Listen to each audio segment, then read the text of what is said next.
All right, so continuing through the steps, in step 2, we're going to be considering the impact of whether the person you're working with has an offer of coverage through their job.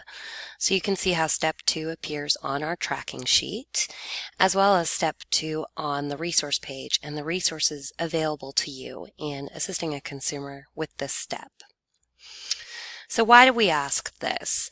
The reason is that if a consumer is eligible for an offer of coverage that can be extended to their family members, and that offer for the employee only is what's considered affordable and adequate, that can kick them out of eligibility for subsidies through the marketplace.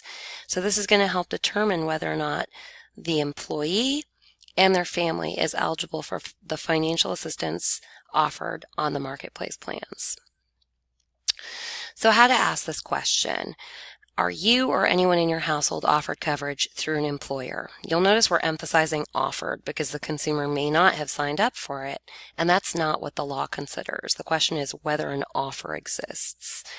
Once we've determined that an offer may or may not exist, we can ask the consumer if there's someone we can call to get more information about that offer. Because what we'll need to appropriately legally vet the offer is going to be information on what the plan costs and what it covers. So the first thing you need to consider when you're looking at an offer of coverage is whether or not that offer is what's called adequate. And whether it's adequate is whether it is real health insurance, whether it is insurance which meets what's called the minimum value standard. Now, you do not have to worry about telling that to the consumer, but the minimum value standard is what, by law, constitutes an adequate offer of coverage. It means it has an actuary value of at least 60% coverage.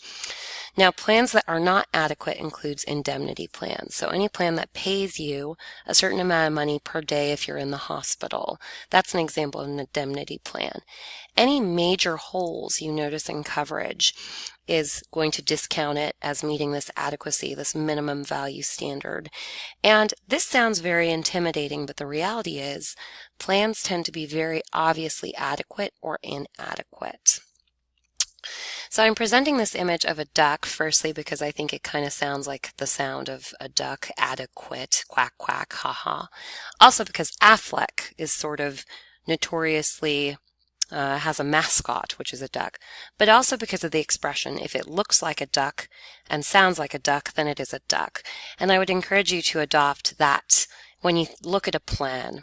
A plan is not going to trick you. It's going to be pretty obviously minimum value coverage or not. And I'll give some examples of that. So once you've established that an offer is adequate, we need to figure out, is that offer affordable? So again, we don't care so much about the affordability if it's not an adequate offer. So it's only adequate offers that we have to vet for affordability.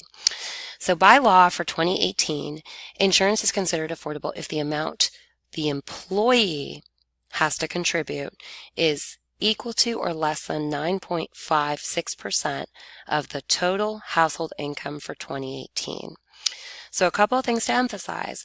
This looks at the employee only. If the plan is free to cover the employee, but say $1,000 a month to cover the family, unfortunately the law is only considering the employee's cost. It's not considering the cost to cover the family. And what the ACA does in this circumstance is it kicks the employee out of eligibility for the financial assistance offered by the marketplace. But it also kicks any spouse and dependents who can be offered coverage through that same offer, regardless of the cost, out of eligibility for subsidies. And that's important to be aware of. So we're going to give an example of this, and that example is Allison, who's working full-time at AISD. She's married to Abby, who's self-employed, and they have 3 children. So as a large employer, AISD does offer its employees' health insurance. Now, this is fairly common because it's a benefit Americans expect, but also because the law requires that employers who have 50 or more full and part-time equivalent employees offer those employees coverage or pay a fine. So there's a common sense component to what employers offer coverage. For example, if someone comes to you and say they work full-time at Walmart, but that they don't know that if there's an offer, it's a pretty safe bet that they do, because Walmart, of course, has quite a few employees. Now, in this circumstance, we know that Allison is offered coverage through AISD. All 3 children are going to have CHIP, which is the Children's Health Insurance Program, and we do know that AISD offers insurance to spouses. But let's take a look. So, what you can see in the screen, working left to right, are a benefits column listing out certain essential health benefits. You'll notice there's things like a deductible and out-of-pocket max, preventative care, office visits, specialty visits, inpatient hospital costs, outpatient hospital costs, urgent care, emergency room, ambulatory services, x-rays, labs, etc., etc. So these are some of the benefits required to be covered, and what you'll notice is that we have 3 different plans: the Seton only, the open access, and the HSA Seton, all of which are offering coverage of those services. So these are adequate plans. There's no gaping hole in any of these. You don't notice next to the urgent care not covered, or next to the preventive care or maternity care not covered, which again, if it looks like a duck, it's a duck. These are all adequate offers because we can't identify any kind of massive gap in them. So this shows us the 3 plans offered are adequate. What we would do now, having figured out that those plans are adequate, is take a look at the cost of those plans. Are they affordable? Now, because all 3 plans are adequate, we're going to look at the least expensive plan that is adequate. So just the least expensive plan, and of course we're looking at the employee's cost only. So as you can see at the very, very bottom of this chart under the HSA Seton, there is a plan that would be free across the board regardless of the employee's salary band. And that means clearly 0 is less than 9.56%. So this is an affordable offer regardless of what it costs to add the spouse and the children. And you can see adding the spouse, if the person was salary band 1, would be $257.57, and adding the whole family would be $399.48. So while those could be valuable metrics for the family in terms of figuring out what the cost would be, for our purposes, because the employee's cost is less than 9.56%, and because that offer can clearly be extended to the spouse and the children, this household is not going to be eligible for a marketplace plan with subsidies. So, this is part of the difficult conversation that you'll need to have with the consumer at this point. So they are not eligible for financial assistance because there is this affordable offer. So this affordable offer is of course adequate. We wouldn't measure it otherwise. That insurance is going to be free for the employee, and because of this, the other members of the household are not going to be eligible for financial assistance through the marketplace. So we give you a script, and there are different scripts on the resource page. I think the most common consumer response to this is, sure, it's free for me, but it's very expensive for me to add my spouse and my children. And the reality of what we have to communicate is, yes, I understand that. I'm empathetic to that. However, that is not how the law is going to look at this. They're going to consider that your wife and children have access to an offer, and the only thing they're measuring when it comes to affordability is how it costs for you, the employee. So we're about options at Insure Central Texas. We always want to let them know, not so much that the answer is no, because the answer is not really no. They can always look at a full price marketplace plan, which means a plan with no subsidies. They could always, of course, buy a plan outside the marketplace, which we unfortunately cannot assist them with navigating.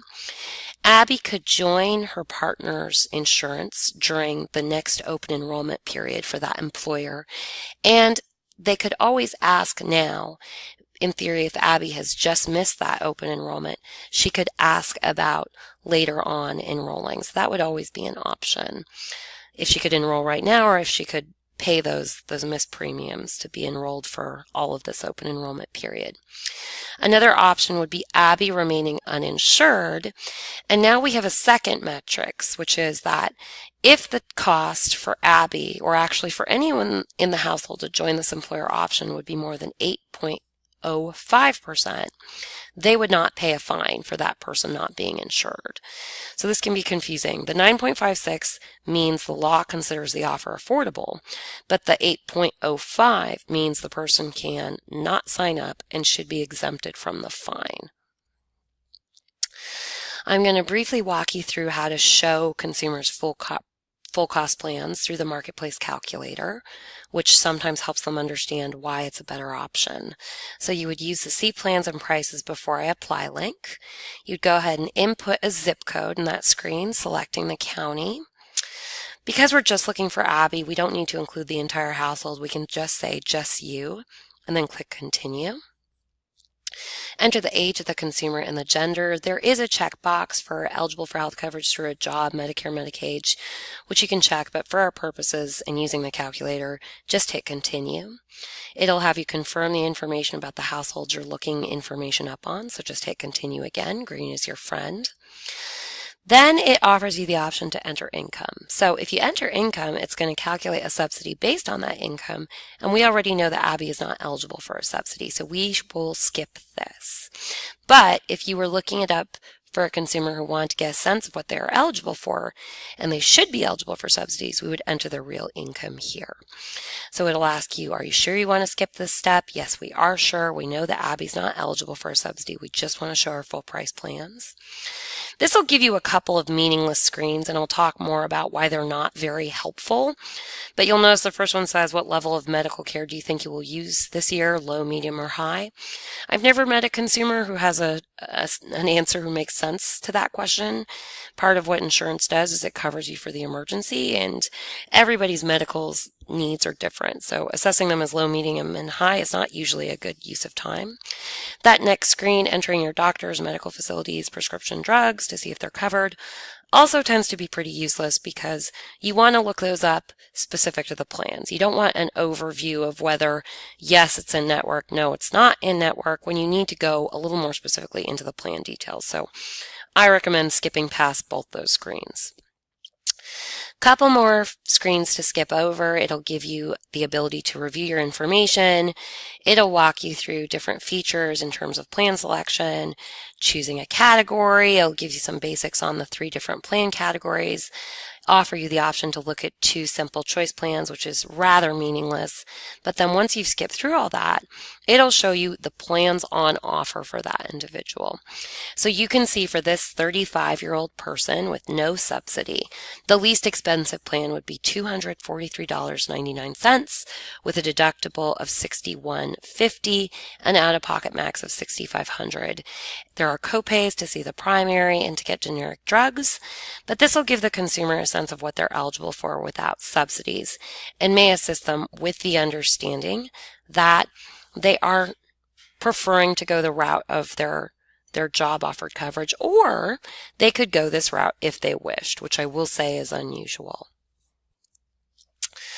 So if you would like to practice using the calculator, I would ask you to use these 2 scenarios. With these 2 scenarios, you'll notice I'm giving you an income higher than would make the consumers eligible for any kind of subsidy. But please feel free to use the calculator to look up those 2 scenarios and to let me know what the least expensive option would be for a 43-year-old male earning approximately $70,000 per year, and then for a 37-year-old earning $120,000 per year. What would be the least expensive plan with a deductible of 0? And playing with these 2 options will enable you to sort of explore the different filters and how to look up plans.